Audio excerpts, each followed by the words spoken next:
My name is Brittany Young. I'm the founder of B360. We unite three unlikely lanes, which are dirt bikes, untapped Baltimore potential or beyond, and STEM education. So imagine, you've always wanted to be an engineer, but people told you because where you're from, which is Baltimore, the fact that you're black and a woman, and the fact that your parents have no formal education, that you couldn't do it. From a young age, that was me. Despite this, I went on to become a chemical engineer, but in my first position, which was at NASA, people judged me based on how I looked and not what I was hired to do. So they assumed that I was secretary.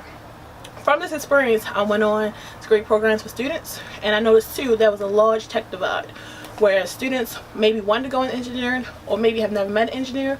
So it's how can we best accommodate our students? So currently, I work at Baltimore City Community College as a STEM coordinator. So we have books, tuition, internships at NASA on a community college level. But two, how do we get people here? In Baltimore right now, there's 122,000 STEM jobs available. But two, how do we get people there? Opposed to this as well is less than 5% of all engineers are black or Latino. So we also want to decrease this divide. But imagine places like Sandtown, Winchester, Pike Heights, where I'm from, or Emerson Village would have low education, high crime, which results in also high unemployment. The one thing that we do in urban cities is ride dirt bikes. So dirt bikes are released to urban PTSD, but two, they create a catalyst for change where we can literally teach children and adults how to become engineers with the idea that a mechanic and a mechanical engineer are different. And secondly too, we attack the issue of criminal-based solution. So in cities like Baltimore, again, we have dirt bike riding, but we haven't taken the most innovative approach. Well, right now it's illegal to ride on streets, which you know, but it's also illegal to ride on private property and to own a dirt bike. So that means students that I work with, which range from pre-K to about 11 years old, are seen as criminals, which is the issue, where they receive a misdemeanor. So we want to teach students that if you pick up a dirt bike, you become an engineer, but also work with local government agencies too around best practices to include the community. So what we do is we have education, so I'm advocating like I'm doing right now, but two, we create community forums to talk about the perceptions.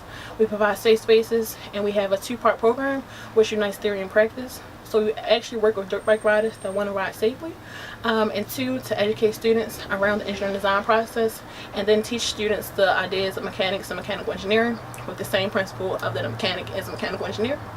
And so far, we've had a lot of progress.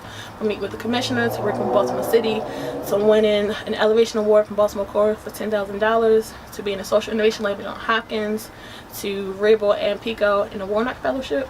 But two, since March, we've worked with over 1,200 students who now want to become engineers, but also learn the safety aspects of urban dirt bike riding.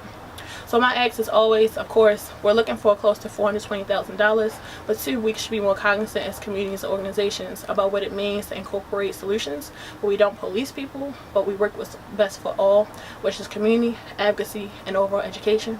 So just like how people didn't see me as an engineer, maybe we're missing out on dirt bike riders as the next workforce development opportunity. And if you want to find out more, they can go to our website at b360baltimore.org, but you can also visit on Facebook and see what we're about at B360 Baltimore. Thank you.